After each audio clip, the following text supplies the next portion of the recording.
तो आज हम बात करने वाले हैं भैरवा के बारे में। तो हमारे पिछले शॉर्ट में हमने जैसा बताया था कि भैरवा के इस टैटू के बारे में, जिसका कि मतलब होता है रीइंकार्नेशन। तो ये काफी हद तक सच साबित हुआ, क्योंकि भैरवा कोई और नहीं बल्कि सूर्यपुत्र कर्ण का ही रीइंकार्नेशन था। और अगर इसी थ्योरी के हिसाब से हम आगे देखें तो यही सेम टैटू हमें एक और इंसान के हाथ पर भी देखने को मिलता है, और वो है कैप्टन, जिसने कि भैरवा को पाला और जो आगे चलकर भैरवा का मेंटर बना। तो ऐसा हो सकता है कि कैप्टन का भी आगे आने वाले पार्ट में कुछ बड़ा रोल हो, क्योंकि कैप्टन को मरता हुआ नहीं दिखाया गया है। और ऐसा हो सकता है कि कैप्टन शायद दुर्योधन का रीइंकार्नेशन हो या फिर किसी और योद्धा का रीइंकार्नेशन हो। अब हमारे पुराणों के अनुसार कर्ण के पुनर्जन्म या रीइंकार्नेशन के बारे में कुछ भी नहीं बताया गया है। और अगर हम रीइंकार्नेशन की थ्योरी को नहीं मानते तो ऐसा भी हो सकता है कि हर एक महायुद्ध में हर एक देव का अंश भी सम्मिलित होता है,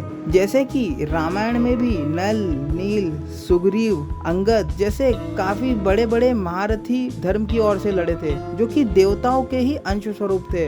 वहीं महाभारत में भी हमें युधिष्ठिर, भीम, अर्जुन, नकुल, सहदेव, सूर्यपुत्र कर्ण, अश्वत्थामा जैसे और भी बड़े बड़े महारथी देखने को मिले, जो कि देवताओं के ही अंश है। तो ऐसा हो सकता है जैसे हर एक युग में भगवान धरती पर जन्म लेते हैं बुराई का खात्मा करने के लिए, और हर एक देवता भी उनका इसमें साथ देते हैं। तो ऐसा हो सकता है कि कल की मूवी में भी हमें ऐसा ही कुछ देखने को मिले। अब अगर हम रीइंकार्नेशन की थ्योरी को नहीं मानते तो ऐसा हो सकता है कि भैरवा एक ऐसा इंसान हो जिसके पास कुछ ऐसी शक्तियां हो जिससे वो किसी भी योद्धा की शक्ति के साथ युद्ध कर सकता है। हो सकता है कि भैरवा के पास ऐसी पावर्स हो जिससे कि वो जिस भी योद्धा के शस्त्र को अपने हाथ में लेगा, उस शस्त्र से जुड़े योद्धा की कॉन्शियसनेस और पावर भैरवा में एंटर कर जाएगी, और भैरवा उस योद्धा की तरह ही बर्ताव करने लगेगा और युद्ध भी उसी की तरह करने लगेगा। जैसा कि अर्जुन का गांडी उठाने पर अर्जुन की कॉन्शियसनेस, भीम की गदा उठाने पर भीम की कॉन्शियसनेस। और अगर ऐसा कुछ होता है तो प्रभास एक और भी पावरफुल कैरेक्टर की तरह दिखेंगे,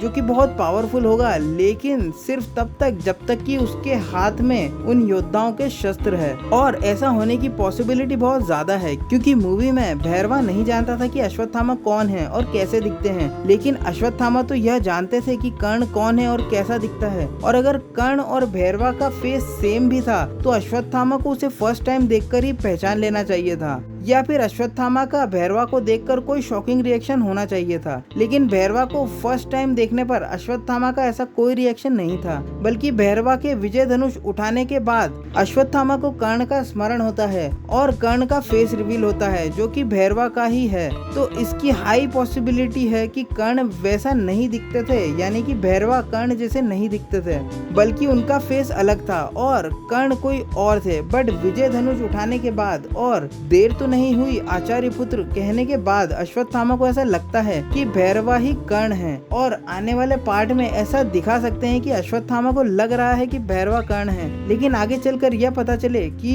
भैरवा अलग अलग शस्त्रों के सहायता से अलग अलग योद्धा की कॉन्शियसनेस को अपने शरीर में प्रवेश करा सकता है। और ऐसा हो सकता है क्योंकि शस्त्रों में उन्हें चलाने वाले की कॉन्शियसनेस हो, क्योंकि पौराणिक समय में शस्त्रों और उसे चलाने वालों के बीच एक कनेक्शन होता है जो योद्धा और उसके शस्त्र को जोड़े रखता है, और उस योद्धा की मृत्यु के पश्चात वह शस्त्र भी बेअसर हो जाता है। तो इसकी बहुत ज्यादा पॉसिबिलिटी है कि भैरवा के पास ऐसी कोई शक्ति है जिससे कि वो अलग अलग योद्धा की शक्तियों का इस्तेमाल कर सकता हो। और अगर ऐसा होता है तो ये भैरवा को और भी ज्यादा पावरफुल कैरेक्टर बना देगा। तो आज के लिए बस इतना ही, मिलते हैं नेक्स्ट वीडियो में। Till then stay safe, stay healthy. जय हिंद, वंदे मातरम।